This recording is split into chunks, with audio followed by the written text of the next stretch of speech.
Well, the next character quality that Paul says need to be really aspired to and met by those who are in spiritual leadership, and also should be kind of a goal for each of us individually as we seek to grow in Christ, is that he describes as being respectable. At least that's the New International Version translation of it, that he needs to be somebody who's respectable.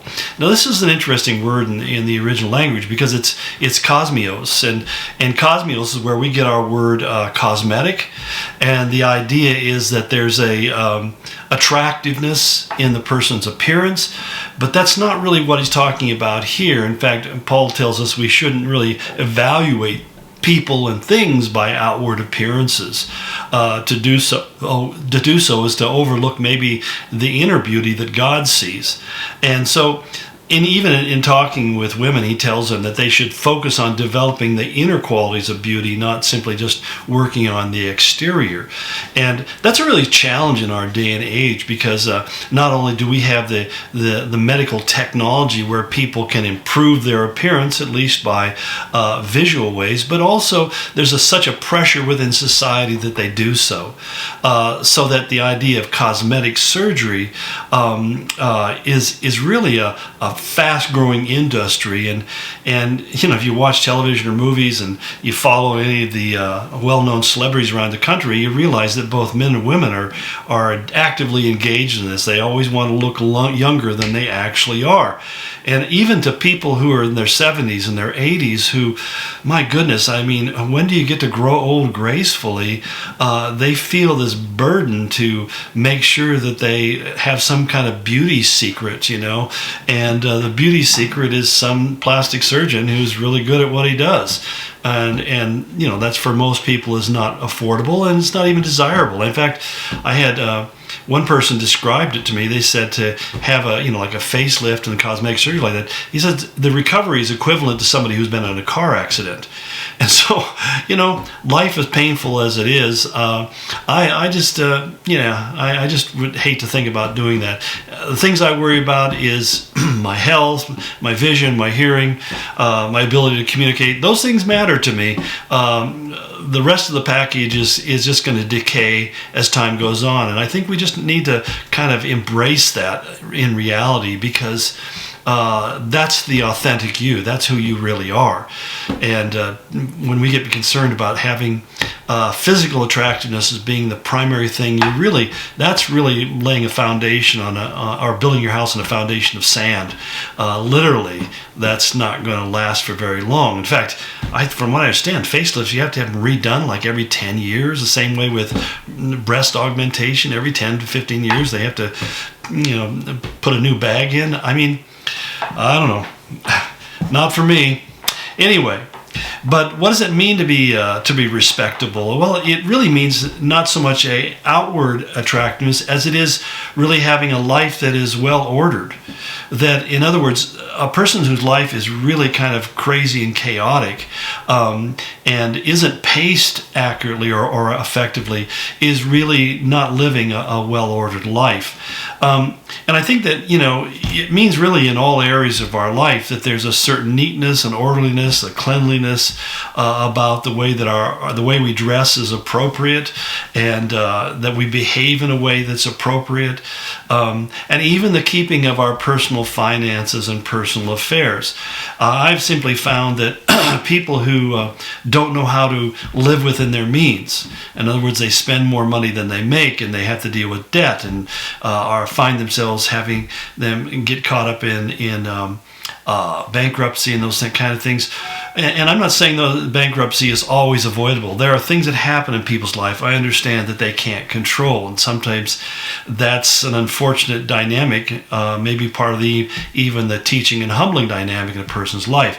But there are some people who just get themselves in terrible shape because they allow their impulses to drive them, and their lives are generally described as pretty chaotic. Now, I don't say this to be really critical. If you're following this, you're saying, well, that kind of is my life.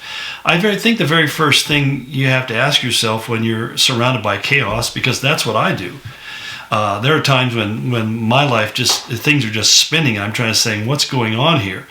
And I just learned to get on my knees and start talking to God and praying and saying, Lord, what is it that I'm missing here? Sometimes God's simply saying, I just want you to find peace in the midst of the storm. There are dynamics that you can't control going on here, and you just need to trust me and find yourself in this place of peace and rest in the midst of my presence, and let me take care of things. I think that's purely valid. But there are other things that there are decisions we can make that are, as we talked about prudence, we would call them imprudent, that you make decisions that weren't wise. And I think that in an age where we find that we are being we're basically being pressed to spend money and buy things, new cars, new clothes, new whatevers, expensive vacations, and on the list goes, that it's easy for people to lose control and become impulse driven. And I find this particularly true with young people today that don't yet understand how that credit can be, the scriptures very clearly say they make you a slave to the lender. And many people get into such deep credit card debt that unless somebody helps them out, they're going to be paying off those debts for the rest of their lives.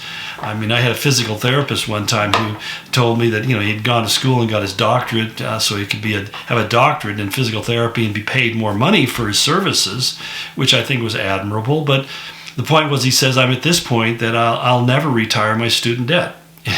It's so deep and so big, and based upon my income, unless something dramatic changes, I'll never be able to retire that debt. To me, that is evil and oppressive and speaks to the twisted nature of the system. I think that many colleges should be held liable for allowing students to do that. And that's the problem of student debt today, is that basically schools can charge whatever and the government will support the lending at whatever they make. And so it really serves the needs of the schools. The cost of education has gone up over 400%. The cost of medicine in the same period of time went up 200%. So, I mean, you got to realize, what is it? People are getting a better education. I, in fact, think you can argue that they're not getting a nearly as good an education, nor does the education prove to be that valuable. But I think it's that idea that you look at your life in these areas, especially in your financial areas, and you realize that this is one of the things that destroys lives faster than anything we can do. And it applies to all sorts of things. I think that it's a realizing that there needs to be an orderliness to my life. That God, who created an ordered universe, and the universe is incredibly well ordered, expects us to live in it according to the rules of that orderliness. And so when we look at the scriptures and we follow its teachings, we need to understand that what it's really prescribing for us is how that we can live a well-ordered life. And how that we need to be careful about things that become excessive, that we talk about the excessive use of alcohol and food and medications and money, and there are all sorts of areas where we can become excessive. And that's even when we talk about people who get caught up in hoarding. I mean, it's an excessive attempt to control their world by never throwing anything away and hanging on to everything they can get their hands on. All of those are indications that a person is not living an orderly life. And so I find, even for me, that learning to say no to the many different opportunities and invitations that I get to do things was really hard for me. I was anxious to serve God in whatever way I could, and yet I realized that there are some things that are not really a calling for me to do, and I'd say yes to something and have to fulfill the obligation, and later on look at myself and say, why did I agree to that? And God would use it, certainly. It had some good effects. I don't mean to imply that, but I realized that it just put such a stress on my family and my marriage, on my ministry, that it would have been better for me to have said no to that. So I think that that's part of the idea of living a well-ordered life. That when other people from the outside look at your life and they don't see somebody who is spiraling out in chaos, but rather they see somebody who is very circumspect and makes good decisions and seems to be able to live within their means and live a well-ordered life. I hope that makes sense. one more to go. Tomorrow we'll look at hospitality.